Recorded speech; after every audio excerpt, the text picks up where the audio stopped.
Orissa border నుండి మధ్యప్రదేశ్కు Eicher వ్యాన్లో 22,50,000 విలువ గల 450 కేజీల గంజాయిని తరలిస్తుండగా పోలీసులు వారిని అదుపులోకి తీసుకున్నారు.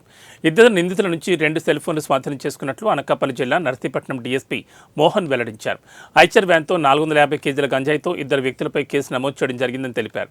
పట్టుబడిన గంజాయి 450 కేజీలు ఉందని, గంజాయి రవాణాకు పాల్పడిన వారు ఒరిస్సా రాష్ట్రం మల్కాన్గిరి జిల్లాకు చెందిన రాజేష్ శర్మ, మహాదేవ్గా గుర్తించామన్నారు. ఈ గంజాయిని ఒరిస్సా బోర్డర్ నుంచి దారకొండ మీదుగా మధ్యప్రదేశ్ తరలిస్తున్నట్లు విచారణలో వెల్లడైందని డీఎస్పీ తెలిపారు.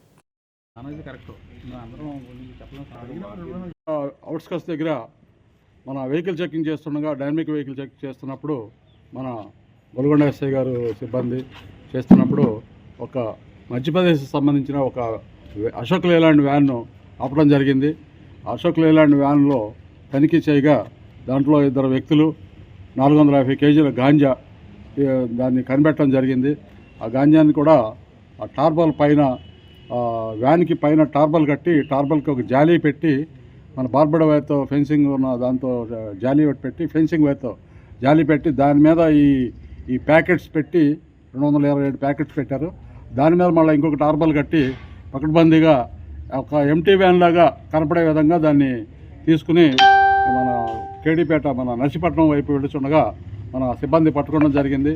తనిఖీ చేయగా మనకి 450 కేజీలు సుమారుగా గాంజా, దాని వర్త్ సుమారుగా 22,50,000 ఖరీదు గల గాంజాని వీరు తరలిస్తున్నారు.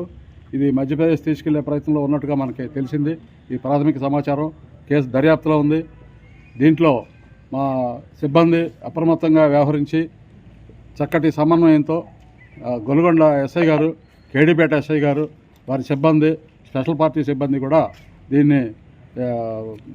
దీన్ని పక్కా సమాచారంతో కూడా దీన్ని చేయటం జరిగింది.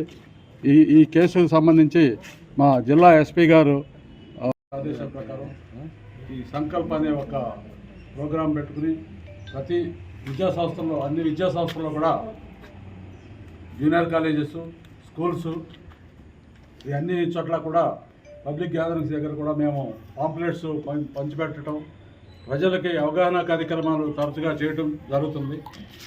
అలాగే సైబర్ ఫ్రాడ్కి సంబంధించి కేసులు కూడా ప్రజలను మేము అప్రమత్తం చేస్తున్నాము.